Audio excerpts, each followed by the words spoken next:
This podcast contains information and details relating to suicide. We urge anyone struggling with their emotions to contact Lifeline on 13 11 14, 13 11 14, or visit them at lifeline.org.au.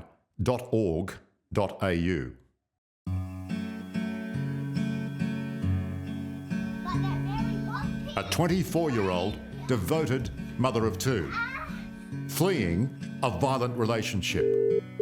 That's my mum. I'll see you soon. Bags packed.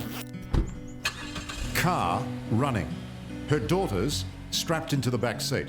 Mum told me that she needed to go back inside to grab something. Panic. Amy's dead, sir. Amy's dead, eh? Confusion. Well, about 5 minutes, they said, no, it's a suicide. 100% this is a murder scene. What do you think is really the honest truth about Amy? The truth about Amy. Until we meet again.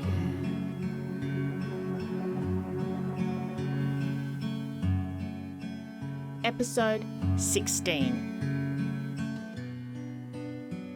I'm Liam Bartlett. And I'm Alison Sandy. Al, hello again. Episode 16 for The Truth About Amy. Now, when we started this investigation, we discussed how the uniformed officers and the detectives seemed very much to be pitted against each other in their opinions of what really happened to Amy.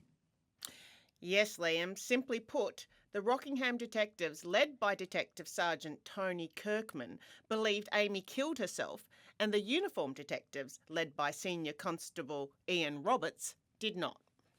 Yeah, you couldn't get more polarising, could you? I mean, it's one side of the fence, the detectives, the other side of the fence, the uniformed officers.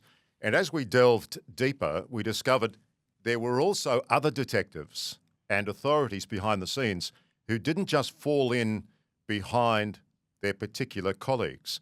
And it was their courage, I think, to probe further that helped get Amy's case to where it is today. This episode details how that came about. Now, by way of background, in Western Australia, the rule is that all deaths are reported to the coroner or the coroner's clerk. If it's a reportable death, as defined by the Coroners Act 1996, then the coroner must be notified. A reportable death, under the definition, is unexpected, unnatural, or violent, or to have resulted directly or indirectly from some sort of injury.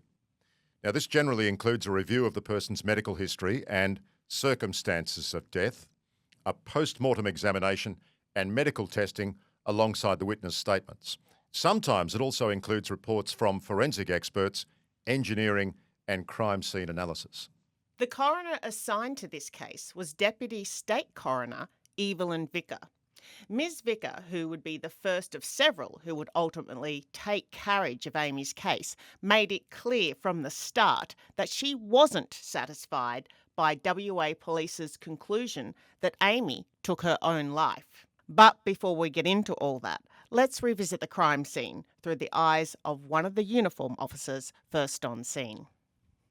I entered the property, had a quick look. I saw what looked to be a female in black top, black jeans, black boots slumped behind the door. It was a bit tight to enter as her left foot was against the door. This is a statement made by Senior Constable Ian Roberts, dated July 4th, 2014. Unlike the statements from Joshua Bryden, Gareth Price, David Simmons and his father Robert, Senior Constable Roberts is consistent in his recollection. The body had a blue towel over the head, covering the wounds. At this time, the towel was left in place and untouched. I could see a large amount of blood spatter, bone fragments and brain matter on the rear wall to the side of the head, and the large amount of blood had pooled under the bottom of the body as it sat there. I could see that her right hand was under her bottom and her left resting in her lap. There was a queen-size bed in the centre of the room with wooden bedside cabinets either side. On the bedside cabinet to the left were two 14-gauge shotgun cartridges. One was live and the other spent. I also saw there was a side-by-side double-barrel shotgun lying by the side of the bed, and it was pointing barrel towards the deceased. It was about 2 meters away from the deceased. I could see that it had blood spatterings around the front of both barrels. Next to this bedside cabinet, there was a pink rifle leaned up against the wall in the corner. In the far corner of the room, next to the other bedside cabinet, was another shotgun leaning against the wall. In the wardrobe, another rifle was leaning against the inner wall, and several boxes of ammunition, both shotgun and .22, could be seen on the upper shelf. It was about 17:55 hours that the paramedics arrived, and I asked that everything be untouched as much as possible and to simply ascertain that the body was actually deceased so that the relevant paperwork could be completed. The paramedics were in the scene for no more than a few seconds. They signed and completed the life extinct form and left the scene. At 18:05, a PFA was declared and a running sheet commenced. At 19:05 hours, Wiedemann and Kirkman from Rockingham detectives attended the scene. We explained where the body lay and what we had so far done. They viewed the photographs that I had taken, and Kirkman and Povar took our camera and went into the property to assess the scene for themselves. They returned about 15 minutes later. Sergeant Kirkman explained that he and his partner had come to the conclusion that it was a non-suspicious suicide, stating that they thought the deceased had pulled the trigger herself using her left hand, by pressing the butt of the gun against the bed and leaning over with her left arm. I then tried to tell Sergeant Kirkman that I did not agree with him, and stated that it would be almost, if not impossible, for a slight girl of her size to be able to reach over her body and pull the trigger with her left hand, and demonstrated that even my arm was not long enough to reach the trigger. I also mentioned that her natural trigger finger would have been her right hand, which was situated under the bottom, so could not have been used. Sergeant Kirkman dismissed these facts, and his partner Povar agreed with him. First Constable Blandford again tried to explain that for a person to shoot themselves, they would have to be seated with the butt of the weapon against the ground and the barrel in their face. Sergeant Kirkman replied that she was shot from the side of the head. First Constable Blandford stated that there is no female capable of holding the shotgun to the side of their own head and pulling the trigger, certainly not with their right hand trapped under their buttocks. Sergeant Kirkman answered by saying she must have leant sideways into the barrel. I then stated that if the sergeant was happy to call it a suicide and there were not suspicious circumstances, then we would continue with this as a sudden death and complete the paperwork accordingly. Sergeant Kirkman stated that he and his colleagues would first read the statements that were taken to see if they confirmed the conclusions they had determined. I asked that they call us once that decision had been made. A short time later, Constable Dixon received a call from Rockingham detectives that stated this incident was non-suspicious. Now, Al, according to the Major Crime Division decision log, on the 27th of June, a decision was made to arrest David Simmons and Gareth Price because of the following points. Simmons' history of violence, evidence of an argument between person of interest Simmons and Amy prior to her death, the inconsistency of the accounts they had provided thus far.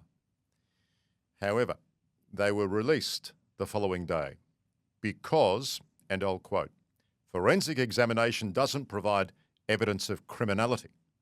Their accounts were more detailed and clarified earlier issues. And lastly, the police at that stage were unable to establish that an offence had been committed. Well, that's always a bit of a save-all, isn't it?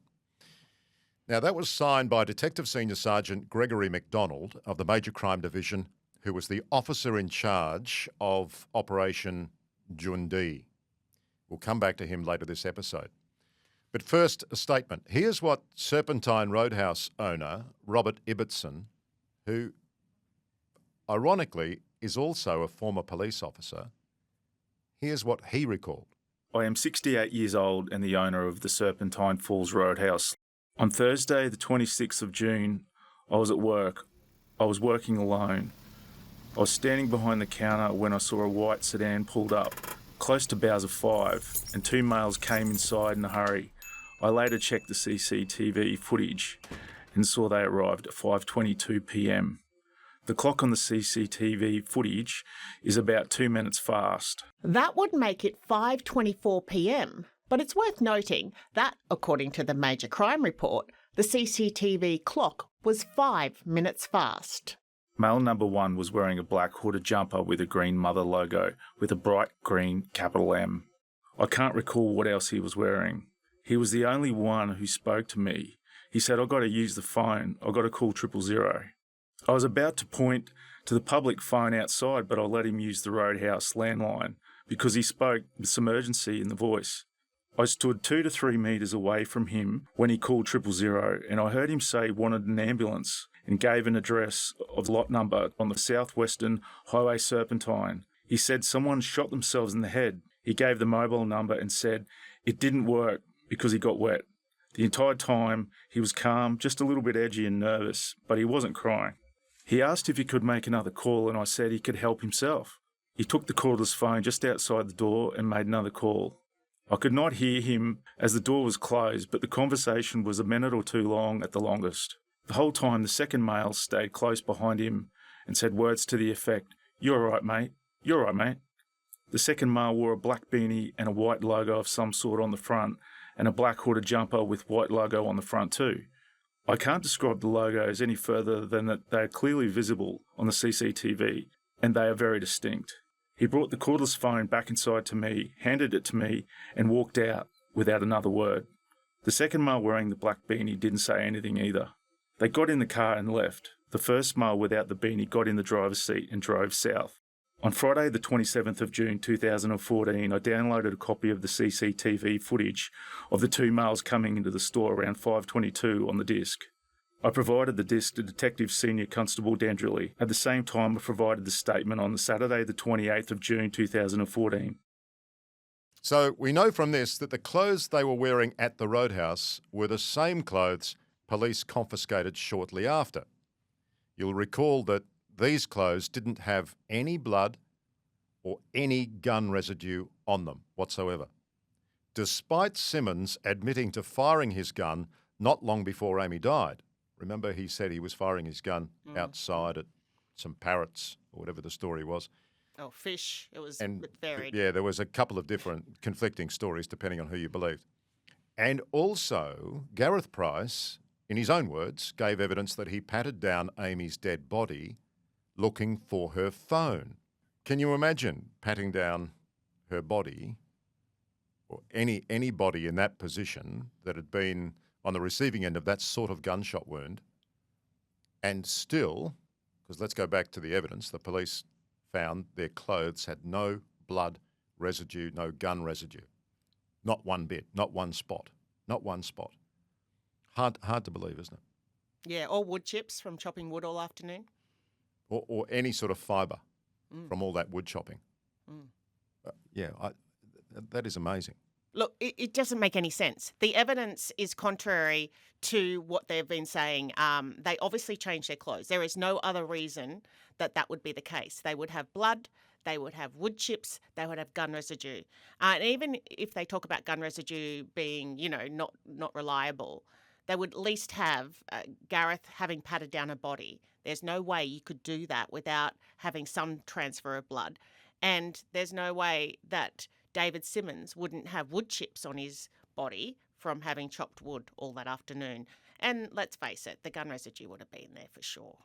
So if we were to believe, let me just give you a scenario. So let's assume that the clothes they had on at the Roadhouse, which were the ones police then confiscated, finding no residue anywhere, let's just say if they were fresh clothes, they would have had to find the time before they went to the Roadhouse to phone for the ambulance to both change their clothes. Yep. Well, they had 13 minutes. 13 minutes. Well, at least that we know of. That's the official time frame they had. Okay. I mean, do you think police have fully investigated that aspect? Oh, no way. I mean... It doesn't look like it, does it? No. And that's just been brushed over, right? It hasn't... There's been no one's really talked about it. No one's pushed them about it. At the inquest, it just wasn't... It was just glossed over. It's really one of the many things that was glossed over. And then even looking for Amy's phone, patting down her body... I mean, that whole thing of David Simmons not being able to go up to the house because his dad apparently wasn't there, even though he worked at home all the time. And then him also afterwards, when they came back to the property, trying to get in there to get Amy's phone again, where he said to Larry Blanford, you know, I need to go get my phone. Wasn't his phone. Because when he said it was my phone, they said, what colour is it? And he said pink. And Larry Blanford, yeah. He was claiming Amy's pink phone was his phone. Yeah. And he denies it, obviously. But, I mean, who are you going to believe? A constable, A sworn police officer. I'd believe the police officer. Yeah. And, yeah, well, what benefit would he get from making that up? No, exactly. That was part of his official, signed statement as a police officer. I mean, I've got no doubt that what he said was exactly what happened. This same day, the Forensic Field Operations Team, led by Sergeant Brad Nind, went back to the house where Amy died. In his report, Nind noted that the bedroom had been professionally cleaned, and even a section of carpet and underlay in the doorway to the bedroom had been removed. Well, who made the decision to remove that carpet? It's unsafe to assume anything in this case, but do we assume that was the professional cleaners who said, look, this is beyond cleaning, and either David Simmons or his father were present to supervise the cleaning and agreed that the carpet should be removed? I mean, how do you do that? Another unanswered question, Liam, something that the police, the new investigation team, should be going back to. Back to Detective Senior Sergeant McDonald. At the inquest, he was questioned about how Operation Jundee came under his jurisdiction. We were advised in the morning of the 27th by Rockingham detectives that there were some concerns. My understanding is the initial investigations were conducted under the powers of the Coroners Act, Section 33. It was dealt with as a coronial matter and not a criminal matter. The Coronial Investigation Unit referred the matter to major crime. Detective McDonald said he wasn't advised about it until after lunch, too late to stop the professional cleaners who arrived at 10 a.m. He was then asked about Simmons and Price's arrest. My view of the interviews was that they were conducted competently and both men appeared truthful. Price certainly appeared, to my recollection, quite truthful, which is not always the case with people we interview. My recollection is I thought at the time that his interview as quite good and that he presented as truthful and honest. There were still inconsistencies between the interviews of the two men, which is not surprising, given that they are two different people who have entered a room at two different times on their explanation, and people under stress and in circumstances that they are not used to, and that will often have a different view of the same event. Detective McDonald is then asked what he looked for when determining whether a witness is honest or not. Well, principally, we look for lies, and lies are not always obvious. We're seeking an account from them as to what their actions were, if that provides us with the opportunity. So, just to clarify here, Detective McDonald says they were looking for lies, which of course they both couldn't have been telling the truth, could they? I mean, if the stories differ at all, they're not both telling the truth on the same issue or the same subject, but Detective McDonald justifies that by explaining there were some slight variations between them, but in the large part, predominantly the accounts were, very similar.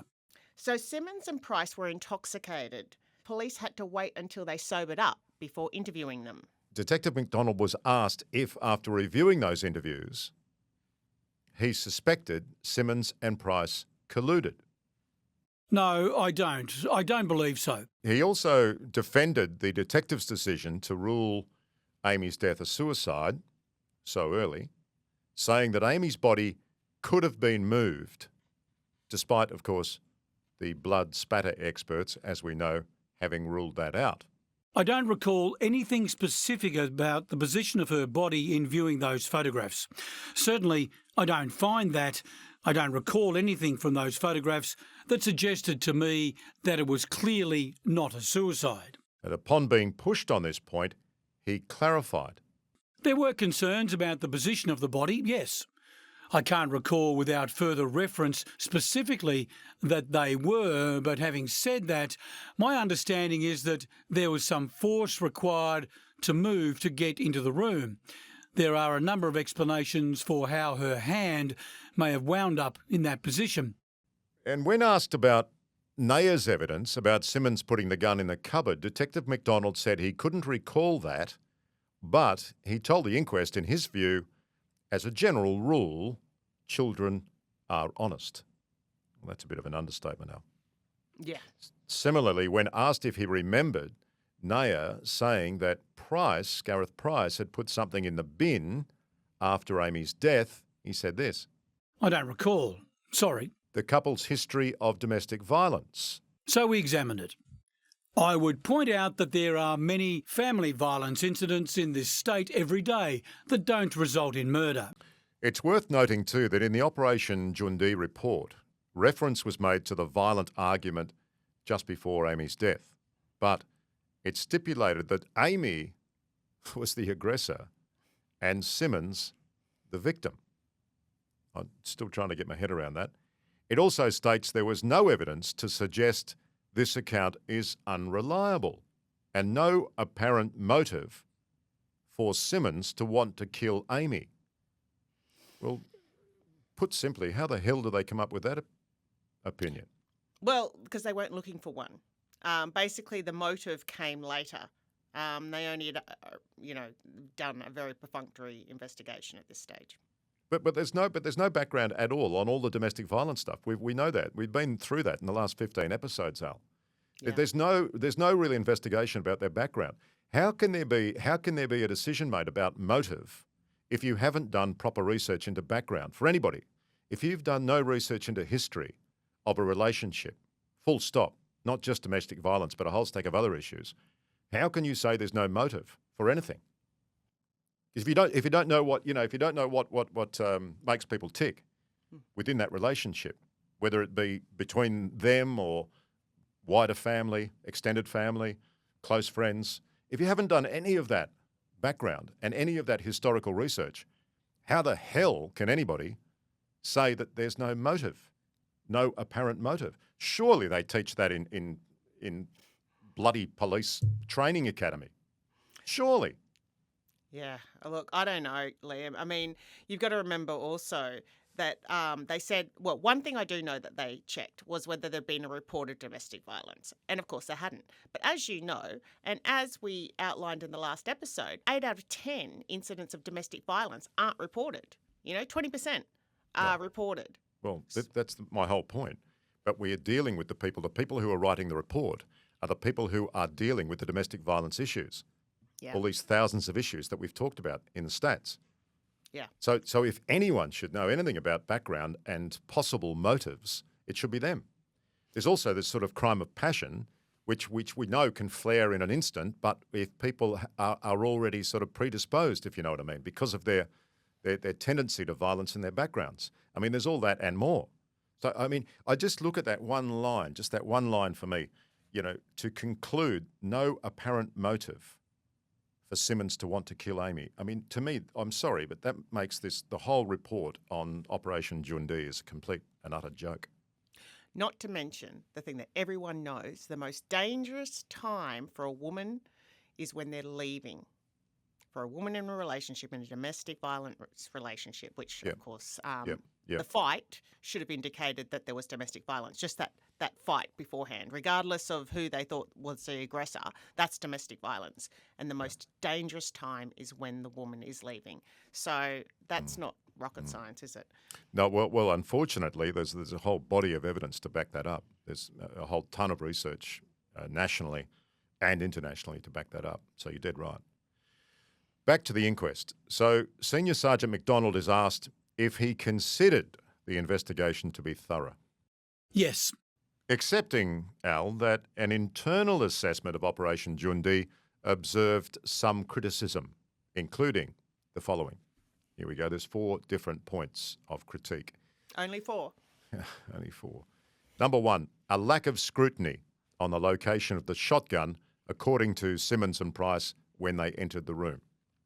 Number 2, the need for a more comprehensive forensic analysis of the clothes and footwear that they wore. Oh, what a surprise. They came to the same conclusion as us. 3, failure to undertake covert opportunities like telephone intercepts, to which MacDonald explained would only happen if he determined it to be a homicide. It's interesting, isn't it?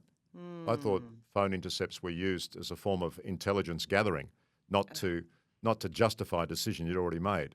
Yeah. Anyway, the last criticism, this is an internal criticism, again, just to remind people, so it's not ours, it's the police's, that Detective MacDonald, not Detective Sergeant Darryl Evans, should have compiled the final report. So that's a process thing that they thought should have been one step out and one step back, basically for sort of more of an independent look at it, I think. Look, I think I can say in my experience that I've never yet completed an investigation that I couldn't have looked at later with the benefit of hindsight and done differently or better, and that would certainly be the case here. But I don't believe that I'm aware of anything that would change my opinion this time. There are other things we might have done, but I don't believe that would alter my view of what occurred. Now, you are aware, but our listeners aren't, Liam. We actually reached out to WA Police about Operation Jundee, given that they did do a review of Kirkman and Weedman after the inquest, and given this other evidence that has come forth, including new evidence that we're about to bring to light, they just didn't answer, basically, refused to answer. I put them to the Commissioner. I listed a whole bunch of questions, Operation Jundee and the handling of Amy's case, brought about by this new evidence that we've uncovered, and they just ignored me. So there you go. It shows how important it is. They told me that we could turn up to one of their doorstops anytime we want, but when I asked them whether they could tell me when they were or whether they could notify us, they didn't get back to me about that either. So there you go. That's the way it is. But see, their invitation for us to turn up at a doorstop, which a lot of people would recognise as sort of industry jargon, which is basically a press conference that is set up by the particular people involved, say, for instance, here, the police commissioner, to talk about a different subject because he's got some news for the assembled media. And clearly it's not going to be about Amy Wensley's death. So we turn up to the doorstop and then we wait for the assembled media to ask their other questions about that particular issue on the day. And then we ask the commissioner. And then, according to their communication and correspondence with you, they very, very kindly, out of the goodness of their heart, they deign to answer the questions. But if there's not enough information, or if we are asking too many questions, then of course it's easy for us to look like we're bullying and hectoring the police commissioner. Yeah. So it's an interesting invitation. It's not quite what it seems on the surface. I'll just make that point from an industry point of view so that our listeners know where we're coming from. And we'd be lucky to get one question in. Oh, to say it's disingenuous, I think, is probably again a massive understatement. Speaking of integrity, let's continue. Under cross-examination by Rain Wade, Detective MacDonald struggled to justify this. What consideration did you give to the positioning of the firearm, and how in the circumstances that was consistent with suicide? Well, it is not inconsistent because the firearm is still, based on the evidence of witnesses, within arm's reach until it's moved. That is not inconsistent with suicide. But you're forgetting a very important thing. According to the thesis at the time, Amy used her right hand to push the trigger back whilst holding the weapon with her left hand. Yes? The recoil is away from her. How does the weapon move against the recoil and into her lap facing upwards? I don't see your point. If she's holding it in this way and the recoil drives it down, it could conceivably hit the floor and bounce. I have no idea to tell you how exactly it wound up in this position. We don't know that. Did you at any point think that possibly there was some utility in getting a ballistics expert just to comment on one matter? And that is, if Amy used the weapon from her right to kill herself, whether it was in any way possible for that weapon to end up in her lap? No, I didn't consider that necessary. With hindsight, do you accept that's a fairly basic inquiry? No. I think the decisions I made were based on the evidence we had at the time, and I think they were reasonable. I don't, you could... Mr. MacDonald, please answer my question. Is that a fairly basic inquiry to ask an expert? What are the characteristics of a firearm in recoil after it's discharged? Well, that's why we had forensic ballistics officers involved with the job to provide that advice. Now, that doesn't necessarily mean I have to pursue independent advice if I'm satisfied of the advice I got from the ballistics officer at the time, which I did. That question has never been asked or answered by anyone from ballistics, and there is no evidence, no decision log, nothing to support that occurred. Then I can't explain why that is. Today, and applying common sense, do you understand the difficulty that the family has with the construction of suicide, where the weapon ends up in Amy's lap? Well, they may not agree with the findings, and they may not be That's not my happy with question. it. Well, I don't agree. I think those explanations are not. The explanation or the lack of an explanation does not make a criminal or suggest it is anything else. If you don't have an answer to the question, you may not have the answer to the question. You may not be able to answer those questions. That doesn't make it criminal or anything else. But Mr. MacDonald, I'm not suggesting any of that, and I know you're not a forensic expert. But Her Honour needs to make those findings in due course with reference to who are forensic experts. What I need from you, with reference to the issue of how thorough this investigation was, in a very simple answer. As you sit here today, do you have even a layperson's explanation as to how a firearm in the nature of a shotgun would move against its own recoil forward into Amy's lap, given your hypothesis of suicide? I have no explanation for that. I mean, even when independent advice is sought and the finding, 3 independent experts all rule out suicide and basically conclude homicide. They conclude that a third party is involved, that Amy could not have shot herself. Major crime, now the homicide unit, refused to give it any weight. So I'm just saying, Al, no wonder Amy Wensley's family is very cynical about WA Police acting with integrity in this new investigation. So WA Police has a running sheet on Amy's death, which is constantly updated. In the early stages, the only documents listed were witness statements from David Simmons and Gareth Price and a report from the Mandurah Family Protection Unit following a meeting with Amy's mum, Nancy Kirk. The officer initially in charge of the Coronial investigation was Detective Senior Constable Ann Lehane. Good afternoon. I've been assigned the Amy Wensley file and I'm just going through all the documentation that has been sent to CIU. This is an email from Detective Lehane on the 20th of August 2014. CIU is the Crime Investigation Unit. I'm chasing the biomechanics report and or any forensic documentation by the relative forensics personnel. Regards, Anne. She receives this response. Hi, Anne. Everything we have would be in the case files you have been provided. Forensics keep and compile all of their own notes, etc. To my knowledge, no report was ever generated by forensics regarding the biomechanics. Detective Deanne Drilly from this office attended and performed the biomechanics part of the examination. They provided their opinion on site that deceased was easily capable of inflicting the injury with the subject firearm herself. You could ask them for a report if required. Regards, Cameron Blaine. Now, there's an interesting name. You might remember the name Cameron Blaine. You certainly would if you're a West Australian, because Cameron Blaine was the officer filmed rescuing missing 4-year-old Cleo Smith up in Carnarvon in remote WA in 2021. But then he lost his job after being a hero. He got the boot after allegedly leaking information about the case to a journalist that he was seeing or trying to see emotionally. Now, Detective Lehane was told in no uncertain terms by the homicide squad that Amy Wensley's death was non-suspicious. And there was a clear expectation from that squad, from her superiors, that she would come to the same conclusion as them in her investigation.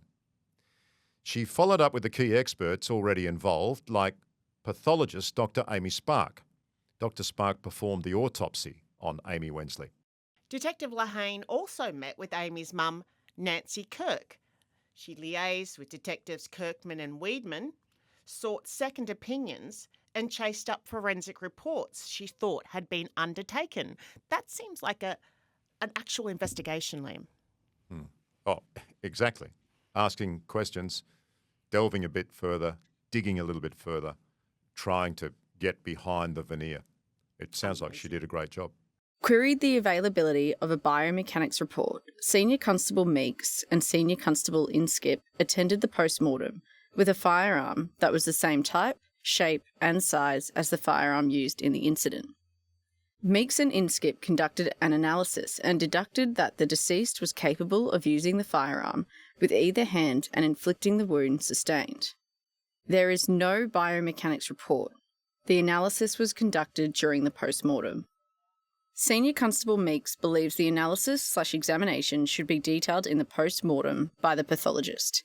If not detailed by the pathologist, Senior Constable Meeks willing to provide a report as to the examination conducted. Despite directions to treat Amy's death as non-suspicious, Detective Lehane wasn't buying it. And on 20th of March 2015, she alerted her boss, Detective Sergeant Alex West, that the evidence just didn't add up. Ballistics have stated they took a number of measurements and utilised a similar firearm to show that at the time of the post-mortem that both arms could be manoeuvred to utilise the firearm. But this does not determine that at the time of the incident the deceased was able to use either arm, as the body reacts differently prior/post-death. Forensics have stated that the measurements obtained would have to be forwarded to a physiologist to make a qualified determination that the deceased could have used either arm to utilise the firearm. Which determined that Detective Ann Lehane create a matrix outlining any inconsistencies highlighted during the investigation, starting with an undertaking of a biomechanics examination. Hello, Brad and Michelle. I've received the report in relation to the blood analysis conducted on the lower clothing.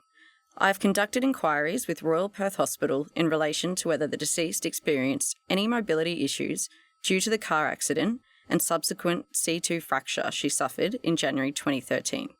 RPH letter attached. The last paragraph states that the deceased reported no ongoing symptomology and no physical/movement restrictions noted. As per discussions held on 30th of April 2015 with the Forensic Division and Detective Inspector George McIntosh, are you able to progress with the appropriate testing in order to determine the viability of the deceased having an ability to inflict the wound, i.e. biomechanics? Kind regards, Anne. In the meantime, Detective Lehane also contacted Stephen Brown Lawyers, which confirmed Amy as a client. In May 2014, not long before her death, Amy attended an appraisal with Dr. Peter Watson from St John of God Hospital. Amy told them she was, quote, unable to undertake an employment position that she had applied for prior to the accident. That's the car accident with Simmons. Mm-hmm. Now, around this same time, the State Government Insurance Commission, the SGIC, which is no longer known as the SGIC, it's now known as the Insurance Business Australia, sent David Simmons a crash report to complete, but it was never completed. So they appointed an investigator, a guy called Stephen Corozzi. Now, Mr. Corozzi obtained a statement from David Simmons, who had lodged a motor vehicle claim with Amy Wensley, sustaining injuries as a result of that crash. Simmons did have third-party insurance, but the SGIC did not have any other details relating to the claim. Now, in June 2014, Stephen Brown Lawyers received a call from a former client who knew the deceased, Amy, and advised that she had been, quote, killed by her partner. Stephen Brown Lawyers told Detective Lehane they'd never had any contact with David Simmons and advised the claim entitlement had ceased when Amy died. However, experts trying to ascertain whether Amy's injury would have also impeded her ability to shoot herself were concerned that WA Police did not take that into consideration, which is quite astounding, isn't it? Here's an email to Detective Lehane from forensic consultant and the manager of quality assurance, Mark Reynolds, dated 5th of August 2015. Anne Kylie. Thanks for the report, and whilst I appreciate on the surface it appears to indicate that following the C2 spinal injury there was apparently no mobility restrictions, can you please tell exactly what was asked of Dr. Weeks? When they did testing, I assume they did some, that resulted in the comment, no physical movement restrictions were noted. Did the test indicate holding a shotgun horizontally to one's head? Was Weeks told of the specific questions we wanted answered? Sorry to bug you, but the hair on the back of my neck, this one, won't go down. About a month prior to this, Dr. Reynolds sent this email to Detective Sergeants Brad Nind and Gary Thwaites, CCing in Detective Senior Sergeant John Robertson. Gents, I've reviewed the BPA on this matter, but am yet to complete the formal report. I will complete the report ASAP. What I can say is that the BPA evidence supports the deceased as being shot in the position found, with little or no movement of her following the injury infliction. Regards, Mark Reynolds, APM, PhD. Here's an excerpt from Dr. Reynolds' bloodstain pattern analyst report he prepared for the coroner, dated 18th of May 2016. Blood flows can be seen originating from the ear, nose, mouth and injury of Wensley. The path of the flows from those areas are downwards and essentially parallel to each other, indicating that their direction has been driven by gravity. Furthermore, little apparent deviation from the vertical and parallel configuration is seen in any of these blood flows, indicating that at the time of flow, there has been little or no movement of Wensley's head from its position, as seen in the photographic record. Saturation blood stains are seen on the clothing of Wensley, and a pooled accumulation of blood is present on the carpet adjacent to her body. Conclusions. 1. At the time of the injury infliction, Wensley's body was in the position and configuration, or near position and configuration, as seen in the photographic record. 2. At the time of injury infliction, Wensley's head was in the position or near position, as seen in the photographic record. And 3, whilst the specific configuration of the contacting surface responsible for the deposition of some of the transferred blood stains seen on the curved surfaces of the barrels cannot be determined, the colour, shape and positioning of the blood stains is suggestive of a surface that was flexible and or yielding. Now to David Simmons. Many of you wouldn't be aware, but so far this year, there have been 4 arrest warrants issued on Amy's former partner as he continuously fails to turn up to his court hearings. The alleged offences, which are constantly being updated, include reckless driving, possession of drug paraphernalia, possession of a prohibited plant, and disorderly behaviour in public. The only times we're aware he has appeared is when he was in prison already and by video link, or when WA police picked him up and physically took him there. He's scheduled to appear again on 4th of September 2025. The odds he actually shows, though, are very slim. So, Al, when Professor Timothy Ackland reconstructed a simulation to test whether or not it was possible that Amy could have killed herself, he observed that the model representing Amy couldn't, quote, hold up the gun, even with both hands. He noted that the model found it difficult to place the gun in a position with the slightward downward trajectory in which the bullet entered Amy's right temple. And Professor Ackland concludes, if what Price says about the location of the gun is correct, then my conclusion remains that the gun was placed there by a person other than the deceased. So the left hand couldn't have been used, neither could the right hand. Now, at the inquest, Major Crime Division Detective Superintendent Rob Scantlebury backed Detective McDonald's conclusion that they could not place anyone else in the room with Amy. However, that's only if they ignore Naya's evidence and the gun's location, because it had to have been placed where it was found.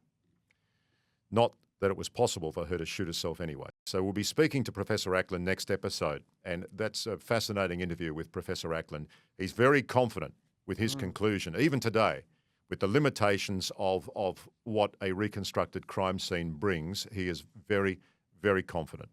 Of course, by the time his evidence came through, Detective Senior Constable Ann Lehane had left the Coronial investigation unit. It's understood her relocation had nothing to do with the way she conducted her investigation, but the fact she refused to treat Amy's death as non-suspicious certainly ruffled some feathers. According to Senior Constable Lehane, she was called to a meeting at this building where she was severely reprimanded by a high-ranking homicide detective. She recalls him being so angry and standing so close to her that she could feel spit on her face. She says her decision killed her career at WA Police. Are you surprised by that? Well, I actually am surprised because you've got a person here who's very committed, very professional in her approach to everything. Successful because of it to a certain point, as she says. You know, she's intimating she obviously didn't go past that point because she stood her ground based on professional analysis, which just goes to prove, it's very sad actually, I think. It's just goes to prove again the layers of politics involved in this. I mean, if someone came to you and said the sort of stuff we've heard from Detective Lehane, to form a view that police are willing to throw these tier one crimes under the carpet for the sake of political expediency within their own ranks, just to protect other people's reputation, you'd laugh at it, wouldn't you? You'd think it's a stupid conspiracy theory. But Detective Lehane is just another person with integrity in a line of people that had integrity that weren't listened to or were sidelined or were treated like that. I mean, the spit in the face is just, can you imagine it? I mean, that would make life incredibly uncomfortable, wouldn't it, to work within ranks like that? But it's so disappointing to hear that stuff from the public point of view. And it just goes to the heart of what Amy Wensley's family are still going through. And it was only 10 years ago, Liam. So we're not talking, like you can kind of imagine. Oh, absolutely, Al. This is not a cold case for me. I mean, this is, there's someone still walking around who's responsible.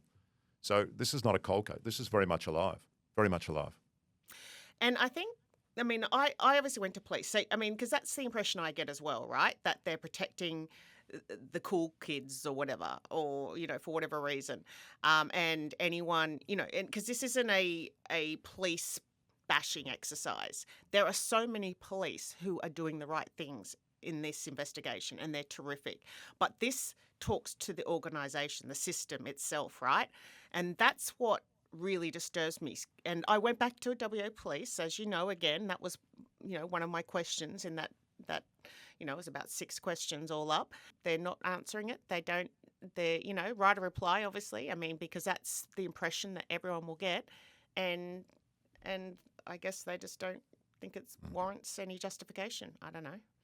Unbelievable. It is really unbelievable. I also went to the new police minister, Reece Whitby, to find out if he had any concerns, given the prospective damage this was doing to WAPOL's reputation. At the time of this airing, we hadn't received a response, but let's give it one more week to see if the minister is worth his salt. But had she not followed her gut, Liam, concerns Amy's death being anything other than a suicide may have never seen the light of day. Yep, that's absolutely right. She has been and to an extent still is, a very, very integral piece of this jigsaw puzzle, isn't she?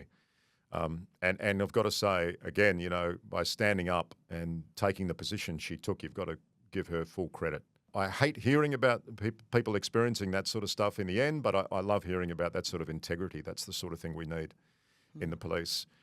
Detective Lehane also, Al, identified numerous issues which weren't considered during that Operation Jundee, or Jundee, depending on which school you went to, including evidence provided by Rick Kirk. Now, Rick is Amy's stepfather, that Amy told him the Sunday before her death, she told her stepdad that Simmons held a knife to her throat.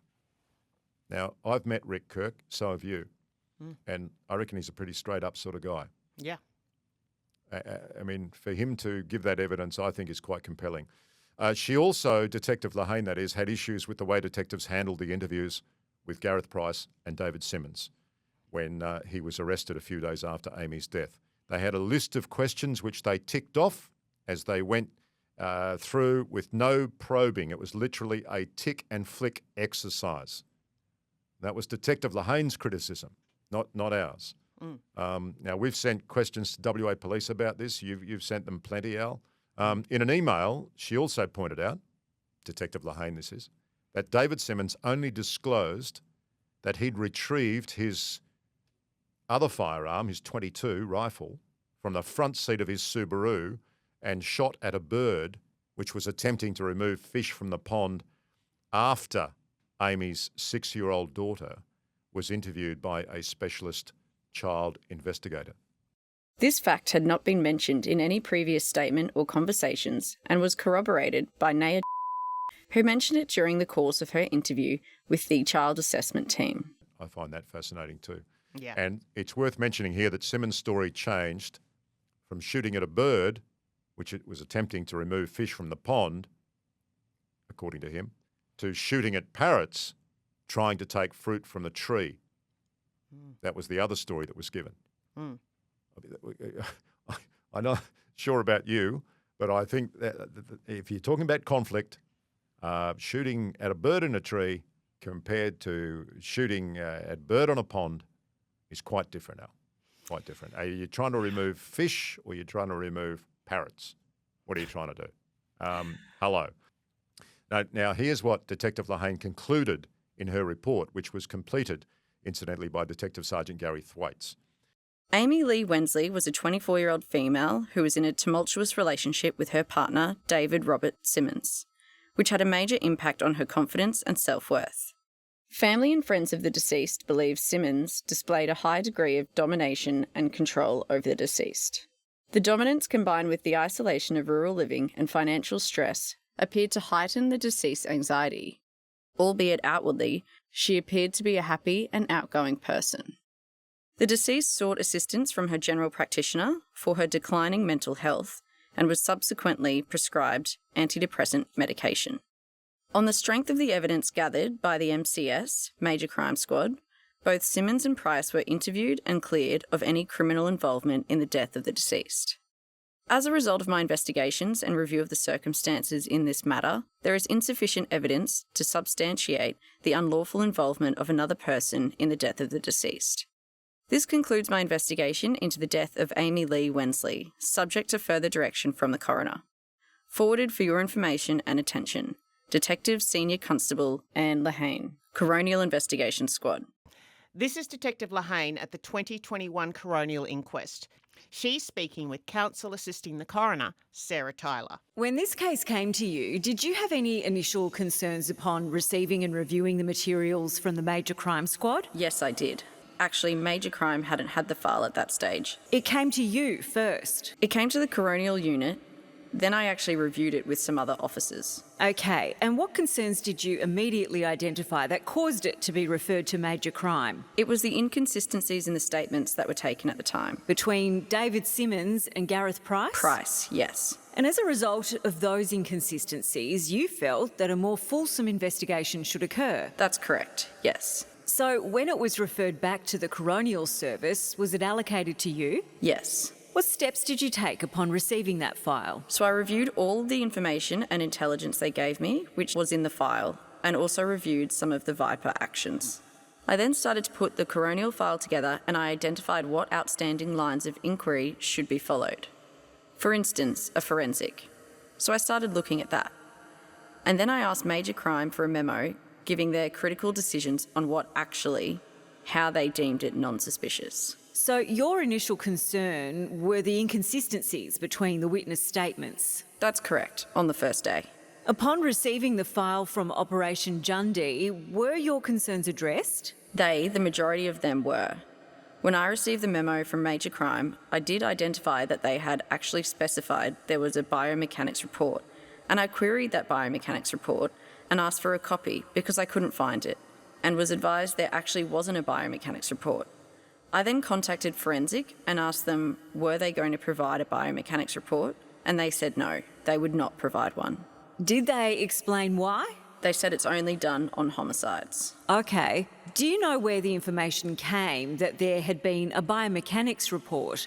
Was it a case of the measurements being done by the officers at the post-mortem had been confused for a biomechanical report? I don't recall if they told me that. They basically said that they could only give me the verbal or the dimensions they had taken, or the measurement, and if I required anything further from that, I would have to go to the physiologist. Did they basically say that was kind of outside their area of expertise? Like they did the measurements and whether there was a possibility or impossibility of arms reaching certain length of shotguns, but they weren't prepared to go down on paper and do a full report saying you really need to go to a more expert person in that area. Is that right? That's correct, yes. Is that how you ended up consulting Professor Ackland? Yes. OK. What was your understanding of the response by Professor Ackland to the initial request that he provide a biomechanical opinion? Did he agree to do that? I think I had left Coronial by that stage. But I think he basically said that he could not give determination. My understanding was that he told officers that there were too many unknowns to make a formal determination. Yes, that's correct. I understand you also made some further inquiries of forensics in relation to the bloodstain pattern analysis and the forensic analysis undertaken of the clothing. Is that correct? That's correct, yes. Can you talk me a little bit through those inquiries? I ended up having a meeting with forensic and with my officer in charge, and we discussed what they could offer and what we required. And Brad Nind turned around and said that he would provide the forensic report because he was the case manager.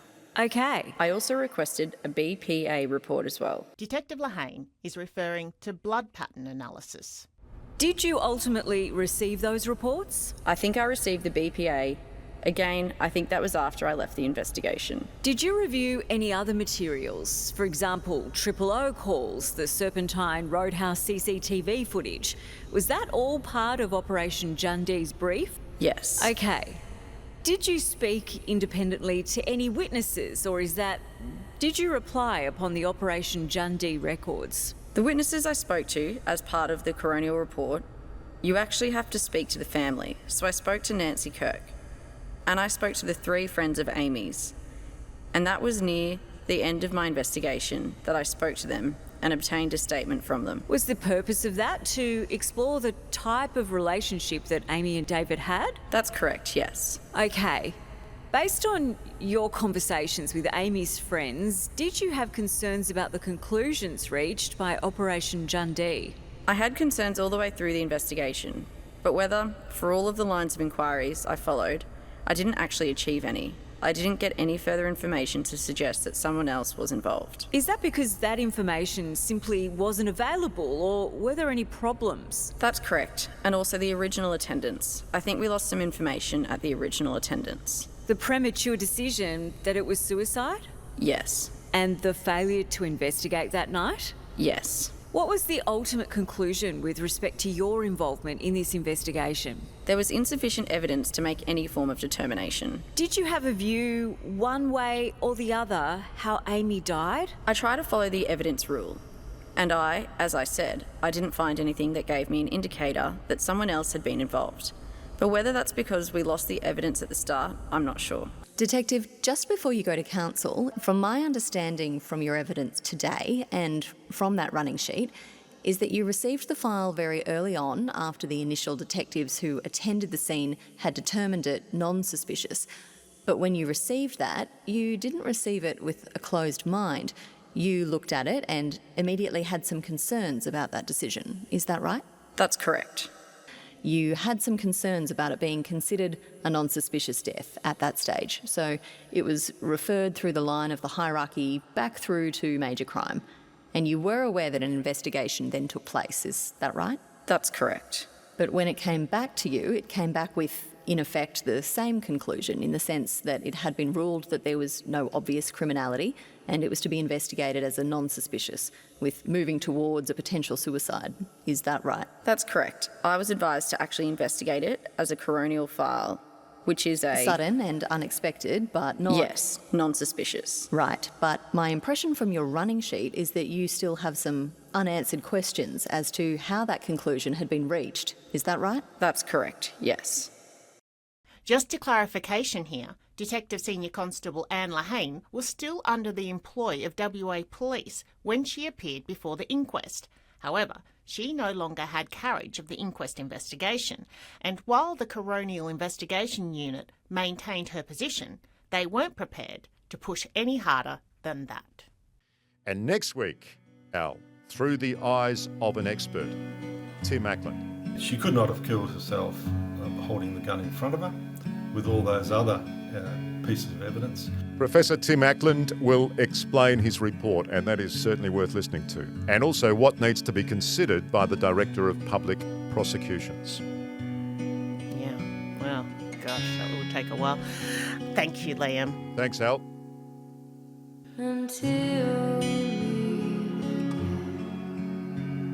If you knew Amy and have information about her death, we'd love to hear from you. Just email us at thetruthaboutamy@7.com.au or visit our website 7news.com.au/thetruthaboutamy. You can also send us an anonymous tip at www.thetruthaboutamy.com. Presenter and executive producer, Alison Sandy. Presenter and investigative journalist, Liam Bartlett. Sound design, Mark Wright. Assistant producer, Cassie Woodward. Vodcast editor, Carmen Bensley. Graphic artist, Jason Blandford. And special thanks to Brian Seymour and Jessica Evanson. This is a 7 News production.